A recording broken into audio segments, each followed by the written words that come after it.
So the Alter Rebbe taught us up until this point that what is it that defines tshuva? It's just abandoning the chet, abandoning whatever negative thing I was doing. I make a resolution not to do that again, and that's tshuva. Fasting or other things, these are all not part of the process of tshuva. These are things that are extra things, but not part of the process of tshuva. In fact, even if a person didn't just violate one of the mitzvahs, but violated one of the mitzvahs which are so severe that it's punishable by the opposite of life, even those things, a person should know that the fasting is not part of his tshuva. It's not tshuva. Tshuva is abandoning the chet. And let's turn now to page 1012 here in Iggeres haTeshuva, Perek Aleph, in Lessons in Tanya. It's page 1012. We'll start with the top of the page. And that's where we're up to.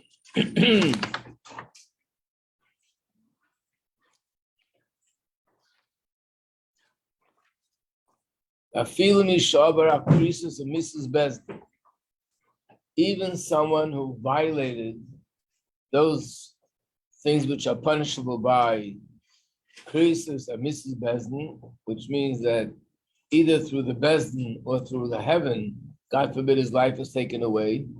Even then, where the Gemara says, Gemara kaparasai de yisurim, the Gemara says the complete process is through yisurim, through suffering. This tshuva is incomplete. I know this means HaKadosh Baruch Hu may be all of yisurim.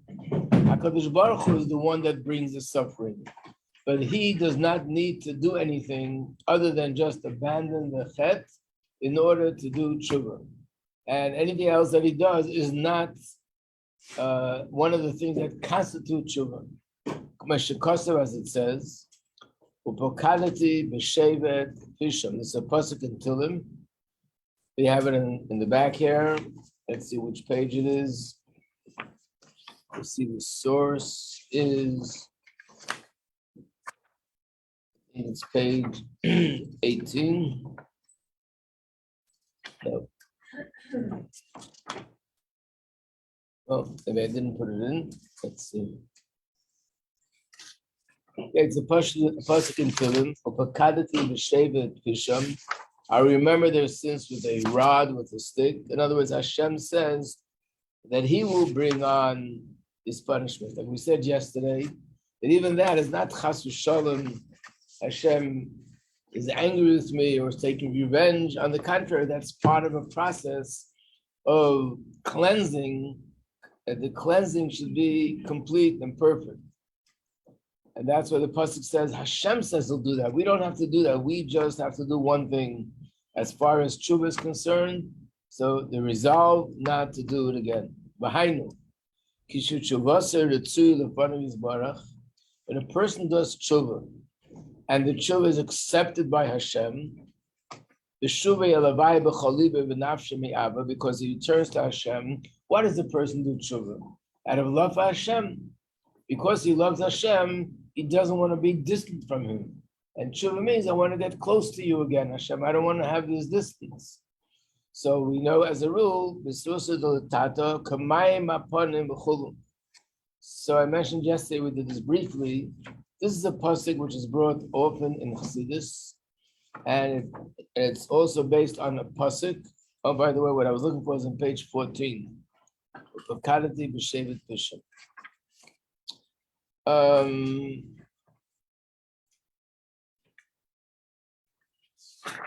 There's a pasuk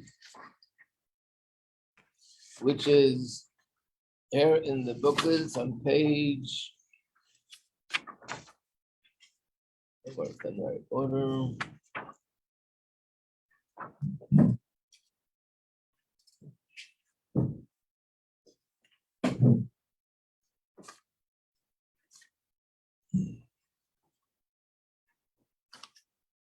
Page 19.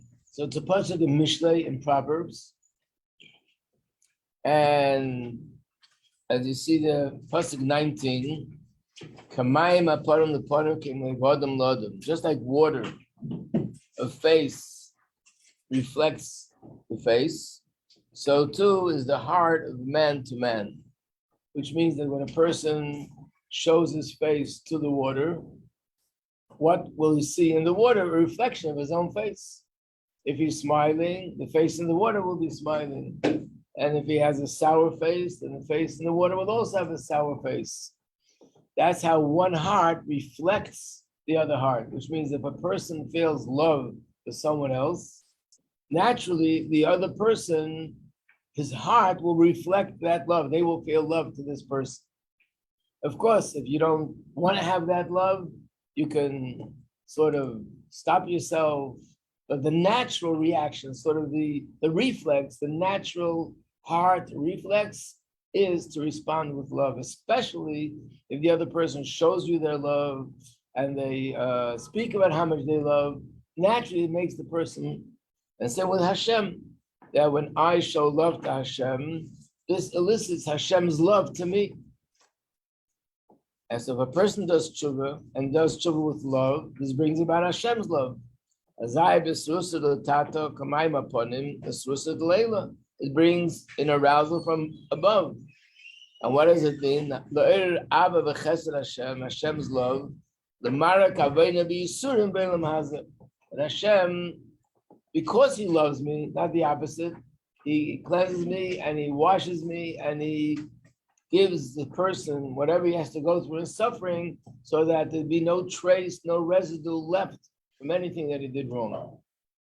Yeah. So you're saying that when we show love to someone, then their natural response is to love back.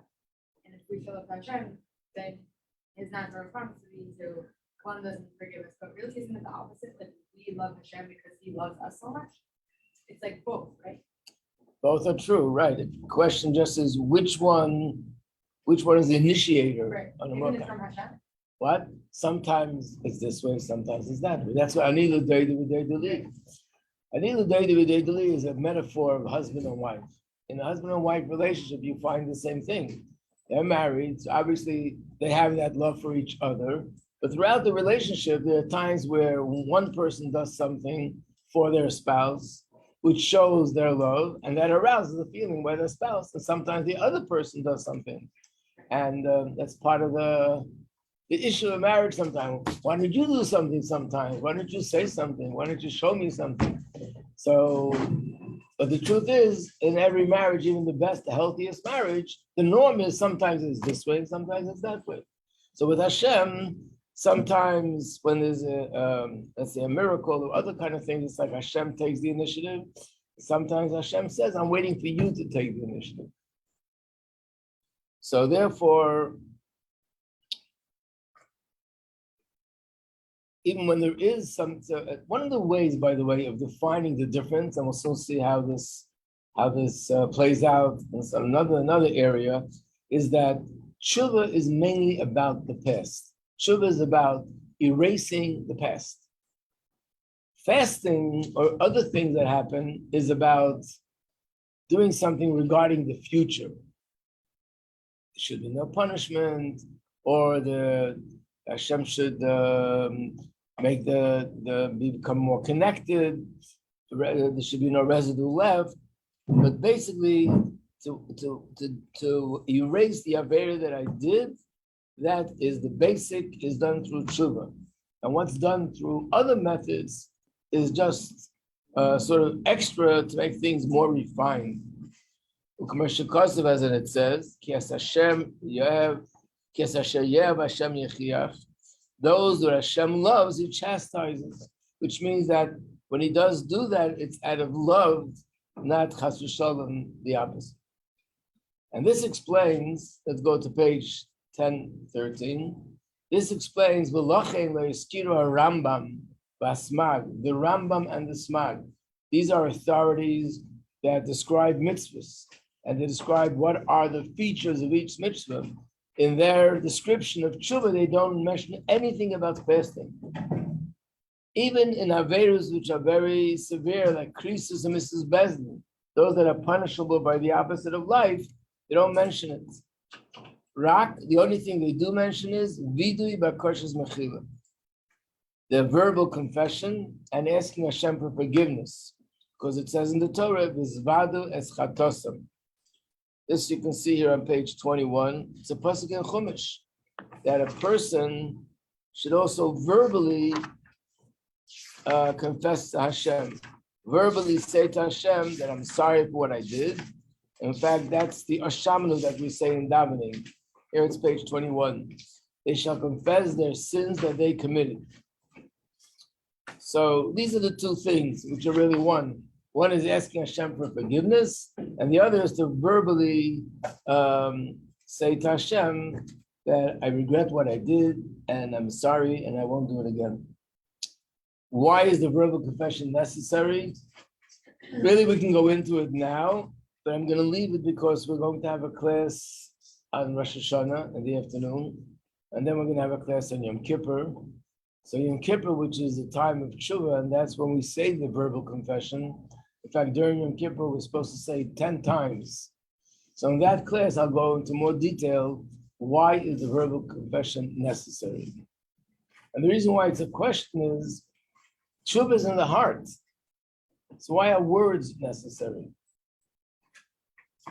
Like I said the other day, why is it that if a person commits a sin and then he's brought before a court of rabbis and he's supposed to get a certain punishment, even if he cries his head off and his eyes are red from crying, still it doesn't help. Why shouldn't Tshuva help? If Tshuva helps for Hashem, why doesn't it help for people? Remember the answer? Yeah. But action is more important. You do now and then. We learned this. Yeah. We don't know what's really in the person's heart. Right. Because Tshuva is in the heart, humans can't read your heart. We can see crying, we can see your face, we can see the expression in your face, but we still don't know what's going on inside. And therefore, humans can't judge by that. Hashem knows what's in the heart, so he can accept our Tshuva. So therefore, it's a question, why is the verbal necessary? It should just be something in my heart. So b'li neder, when we get to that part about Yom Kippur, we're going to go into this more. Let's turn to page 1213. 1013, yeah. What? Based in? When it says Mrs. Bezdin, no, this is based in Shalamata. Sometimes a person could do an Avera, and the halach is that the Bezdin puts him to death. That's very rare, but still there are things that's the halacha, if he does it under certain circumstances. And then there are times when not the Bezdin does it, but Hashem does it in his way. But who's doing it?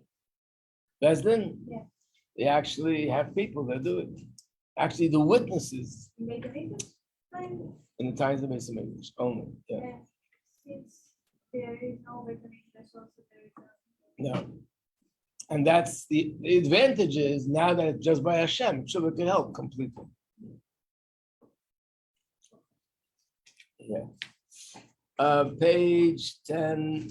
Let's turn the page. 10:14. Masha Kosa Yoel. There's a pasuk. Yoel is one of the books of Tanakh, and it says, "Shuvu adei b'chol levavchem." Return to Hashem with all your heart. B'tzoyim, with fasting, ub'bchi, and crying. So it says that it's telling them to fast. We just finished saying that fasting is not part of the tshuva. I know the answer is levatel hagzeir shenigzera. At that time, there was a decree, a heavenly decree. And the heavenly decree was that because of what they did, there's going to be a plague of Arba. Like what happened in Mitzrayim. Locusts would attack them. And therefore he told them to fast in order to prevent that from happening. In other words, like I said before, the tshuva is about the past. This is about preventing something in the future from happening. That's not tshuva, that's an extra thing that I need to do to prevent a certain punishment from happening. This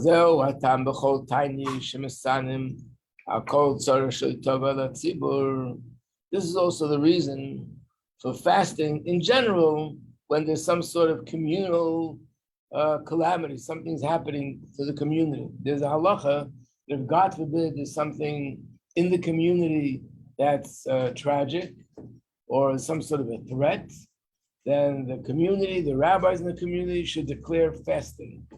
For example, if there's no rain and it could lead to a drought, or for example, God forbid, a lot of people are passing away in an abnormal rate, or so many people in one day, or God forbid something else, there's a war. In these cases, the Rabbanim, the Bezdin, come out, they should fast. Why are they telling us to fast? Fasting is not tshuva. And we find this in Megillah Esther, the story with Esther. In fact, in books of Musar, and especially two books he mentions, one is called Rokeach, one is called Sefer Chassidim. He has a list of many different kind of fastings and sigufim, which means sort of affliction that people take upon themselves for someone who violates those very harsh things, like Koros and Mrs. Besna, and they want to do tshuva. So if fasting is not the way to go, it's not part of tshuva, why do we need to do that?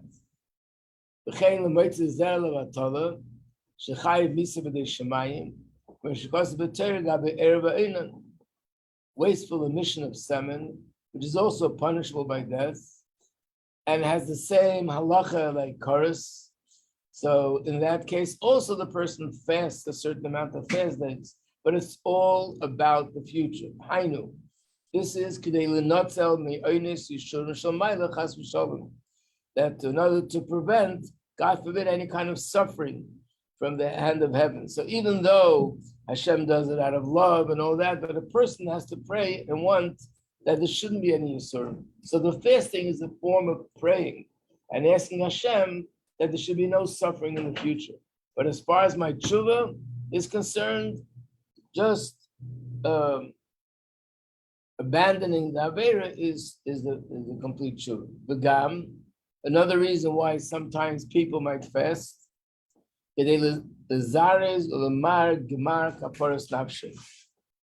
person knows that Hashem, if he chooses, he will do certain things that my tshuva will be more complete, but he wants to expedite the process, that his tshuva should be sort of cleansed quicker, and therefore he chooses to fast. Again, it's about the future. It's not about the past. And then finally, we turn to the last page, 1016.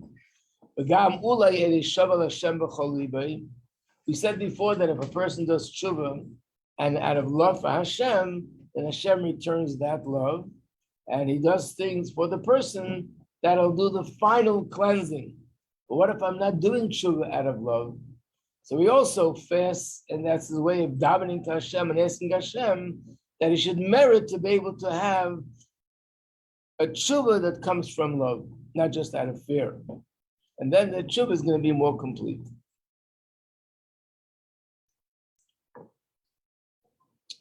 So the main point of the whole chapter, and the rest are all details, is one point, and that is that the essence of tshuva, and what is it that defines tshuva? That is one thing, abandoning the sin. Fasting or suffering or anything else in that category, it's not part of the process of tshuva. It's something additional that has to do with a cleansing process, something spiritual about the future, but not the tshuva itself. So before we go to chapter 2, let's turn the page. And what we always do, we'll do this again today, give you 5 minutes just to write answers to the questions. And then we'll do it together. It's the first sheet right after 22.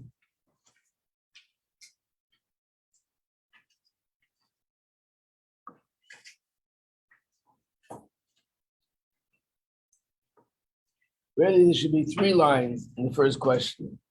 To make believe there's a 3rd line. Imagine, pretend. Now, right after 22 is a page with questions. This.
Number 3 you can skip because we didn't learn about it.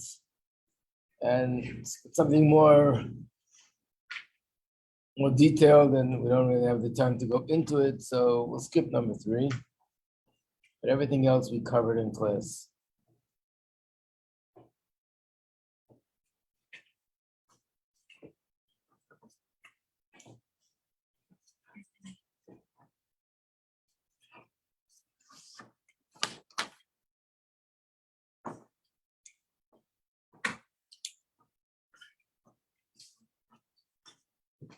Yeah, just 1 second. Find it.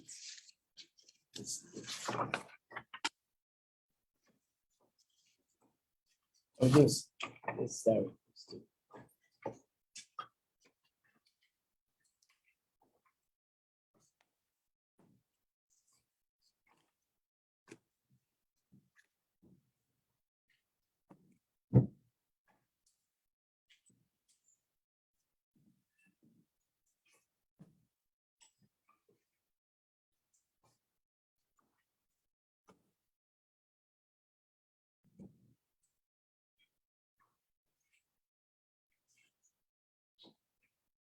Number 5, I also didn't mention in class, but maybe you'll figure it out yourself.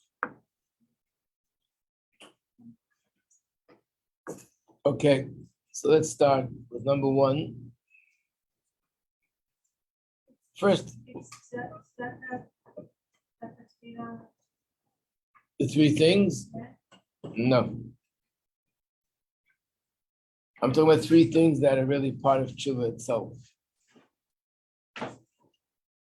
Number 1, what is the difference between doing, now when we say what is the difference, I mean in halacha. What is the difference what you accomplish when you do tshuva for mitzvah say, mitzvah leisesa, or averis that is chorus or misa b'dei shamayim? So let's do it one by one. When you do mitzvah say, how does tshuva help? Yeah.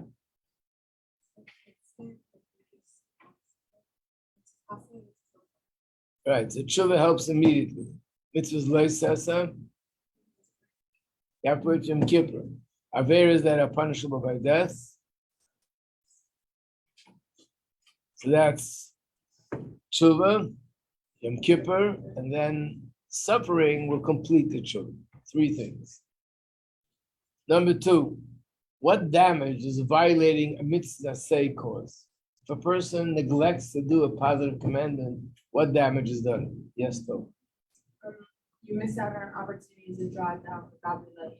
Right. There's a godly light that was supposed to be drawn down, and because I neglected to do it, it wasn't drawn down. Number 3, when observing a loisesa, no, that's the one we're skipping. Number 4, what damage does violating a loisesa cause? When you do something that's prohibited, what spiritual damage does that do? Yeah. Right. It causes a defect in the neshama, and in the spiritual realm, the source of my neshama. We'll learn more details about that. Number 5, so I wrote, what are the 3 things that constitute tshuva? But in class, we only spoke about 2. So let's first talk about 2. What are the 2 things? Yeah. Right. What is regret? What is the third? Verbal confession. What's the third one? That's regret. Yeah. Right. I don't have the terms here. I'm gonna probably have it. I do have it here. Look at page 1, the next page. Look at number 2 and look at number 3. These are the terms in halacha, the terms in chassidus. Number 2 reads charata ala ava, which means regret for the past. I abandoned what I did. Number 3 is kabbalah ala haba, a resolution for the future. When I spoke about it, I put it all together in one lump. But really, these are 2 separate things, and they are connected. In other words, if a person, imagine someone hurt you. You were standing somewhere in public and someone humiliated you. Then they walk over and they say, I'm really sorry what I did. Please forgive me. But if I have the chance to do it again, I probably would. What's wrong with that? What's wrong is if they say, if I had the opportunity to do it again, I would, that means they don't really feel bad about what they did. And the same is the reverse. If somebody says, I will never do it again, but I don't feel bad about what I did, the resolution in the future can also not be real and solid if they don't feel bad about what they did. If you feel bad about something, then you feel bad that you did it and you don't want to do it again. So really, it's 2 things, but it's part of one. Charot ala ovar, regretting the past. That means abandoning. I'm not going to do it again. I mean, I feel bad that I did it. I'm asking for forgiveness, and I accept not to do this again. These 2 go together. And the third one is the verbal confession. Is fasting the main feature of tshuva? The answer is No. no. And what is the main point of this chapter? Stop. Oh, just kidding, not this topic, sorry. Abandoning the faith. Main point of this chapter is to define tshuva, that what is tshuva? Only abandoning the faith, not fasting or other things. Wasn't there a time when the main point was fasting? It's not No. right now. No, Never. no, never. In other words, even the time that people fasted, but it wasn't what defines tshuva. It was something extra that had to do with the future, but not, And when was that? That was before the Alter. yeah, in the times of Gemara. What? In the Alter Rebbe's time, there was still a little bit of the fasting, as we'll soon see, but already it was much less emphasized than before.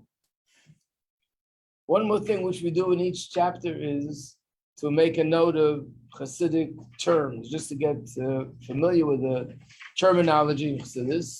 So in this chapter, I think we have 2 terms to try to remember. That's on the next page.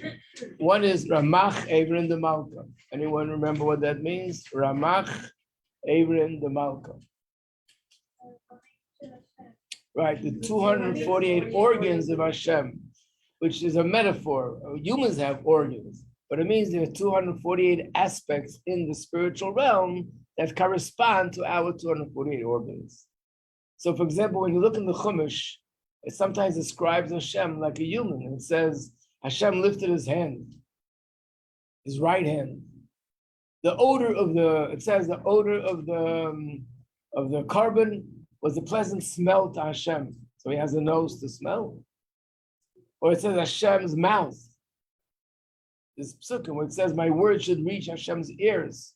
So the answer is every organ in the body has a counterpart up there. There's a level in the spiritual realm that corresponds to that. And just like we have 248, there's 248 there. And every time we do a mitzvah, we draw down one of those 248 lights into this world. Number two, pagam. What does that mean? Pagam? A defect. A defect. Well, that's what we call it by doing an avera. Rabbi, what? Which one? What we're saying is that everything in this physical world has a source up there where it comes from. So when it says in Chumash, let's say that Hashem's eyes are upon Eretz Yisrael, it doesn't have eyes. It's a metaphor. But it means that there's a certain aspect in the spiritual realm that corresponds to eyes. Aspect, inyan. Let's use the word inyan. Yesh mashu l'mayla. Inyan is an amazing word. You could use it for everything. And it's a certain level in the spiritual realm that this is the source of eyes. So it's called Hashem's eyes. There's another level in the spiritual realm that's a mashu l'mayla zeh hashoresh le'enayim, le'oznayim, le'halev, le'apeh. So these, they have the same name, but it's something in the spiritual realm that corresponds. Altogether, there are 248 such aspects. Got it? And now we will go to chapter 2. So, if you don't mind, Sarah, to this out.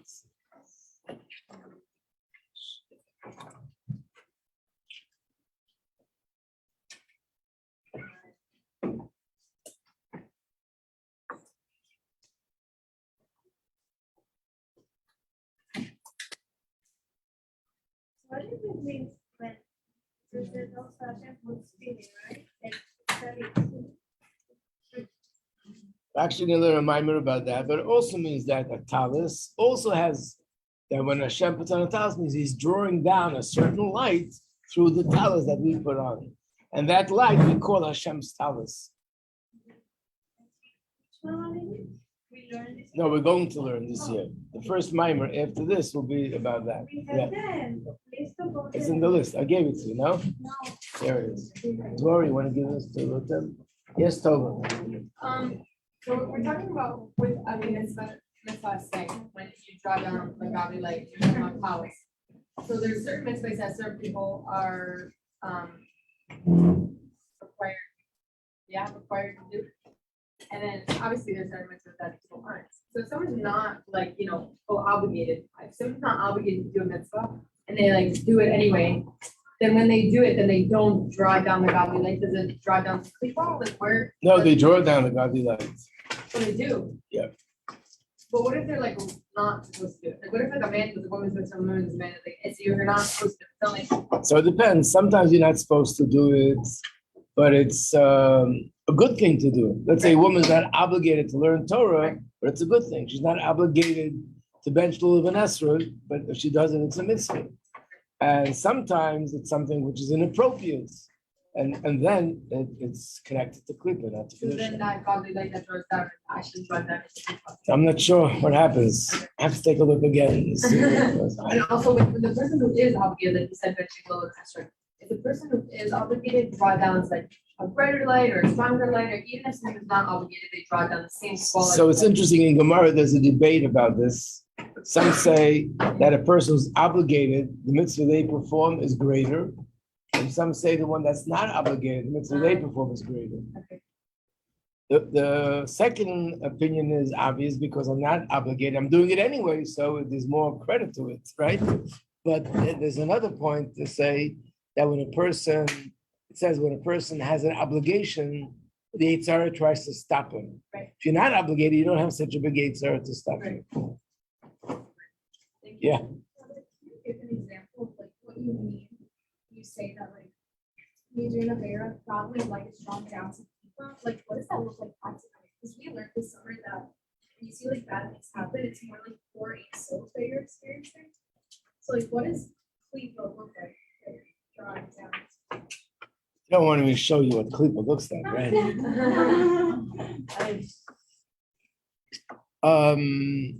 You know what? This is going to come up. I don't want to.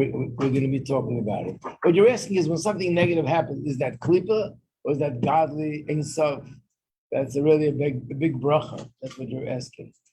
But generally speaking, anything that happens that's negative, especially if it's negative in a spiritual sense, person does an act or thoughts or words which are considered, wicked or evil. Those things are all klipa. And I think, in a certain way, again, I don't want to jump the gun and put all my classes into the first class. So let's wait a little bit. Make sure you come every day, and you'll be able to hear the end of the story. Yeah. Chapter 2. So this continues. Everything was explained before, that the tshuva is one thing, just abandoning the avera. That's leading kaparas or mechilas oven.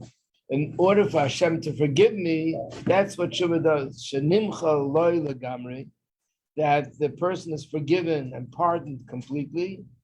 Mashavar al mitzvahs hamelech, the fact that he violated the command of the king, and he did tshuva shleim, a complete tshuva. And as a result of that, ein maskirim lo davar v'chatzi davar.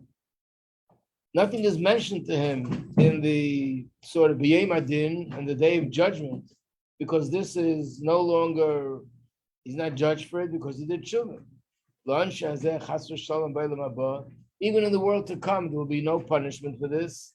The nifter legamri and adin b'elam haba, he's exempt from any kind of punishment for this because he already did tshuva.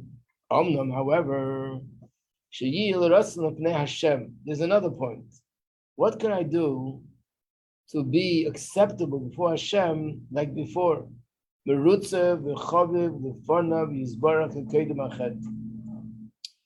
To be, Hashem should sort of have that same feeling and delight from my service like he had before I did the Avera.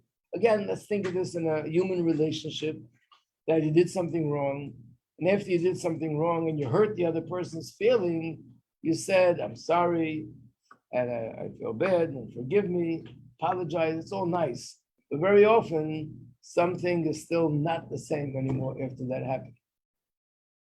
After you did something which is very painful, very hurtful. What I want with Hashem is that, yes, okay, he forgives me, there's no punishment, it's erased from the board, it's not on my record anymore, but I want more than that. I want that my feeling, Hashem's feeling for me, and that relationship should be restored back to the way it was, as if it never happened. For that, I need to do something extra. Let's turn the page. And what was the extra? Bringing the carbon. In the times of the Beis Hamikdash, we brought a carbon. Carbon is also not the tshuva. Carbon is something for the extra. Let's look inside.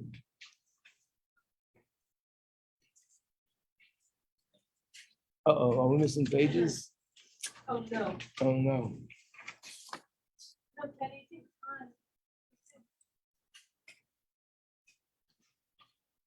on. Yeah, okay, sorry.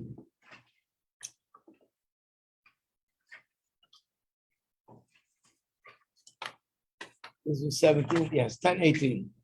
Feel on mitzvahs that say kala, even if a person was neglected to do a positive mitzvah, a light positive mitzvah, which doesn't involve any kind of severe punishment. There's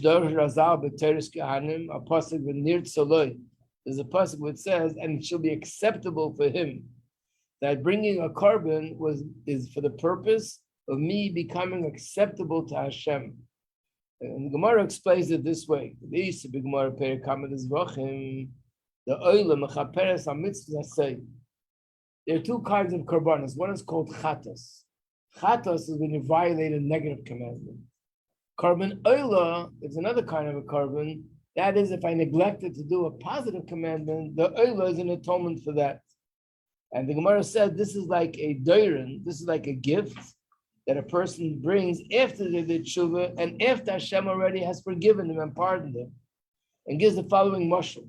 Kadam shesarach b'melech, a person that was displeased by the king, he did something and the king was upset with him, and then he got himself a good lawyer, and the lawyer presented his case, and machala, and the king forgave him. Okay, you're forgiven, you're pardoned, no punishment. Apap became nevertheless. After that, he sends a gift to the king. And the reason for that is that the king should consent. He should be able to appear before him as it was before, and that there should be no bad feelings left because of what he did. So again, using the same mashal, like two people or husband and wife, something happened, you're upset, you ask for forgiveness, but in order to bring things back, you got to do something that's a little bit out of the ordinary.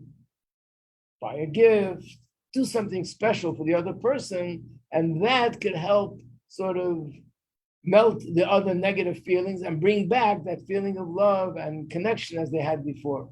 So what is it? The gift is the korban.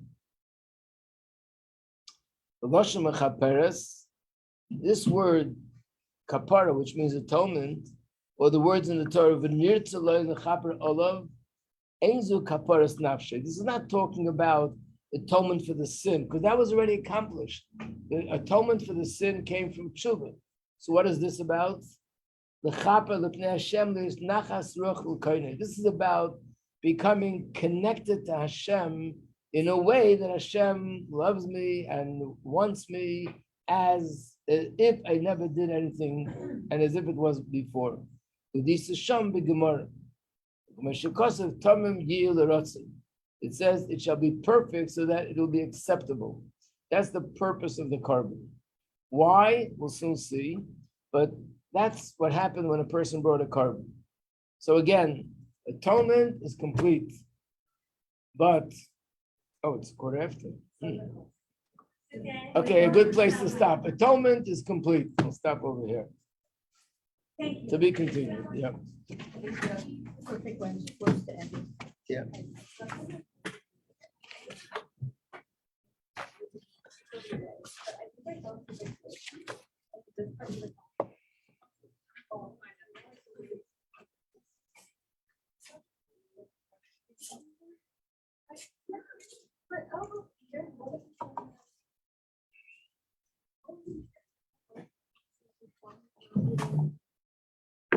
I have one set. It's very heavy books. I brought one set. They don't bring the other set. Okay. Good morning, Rabbi Hanoka. Welcome back. Thank you. Be smart. Don't come down to my office. I'm smart. Yeah.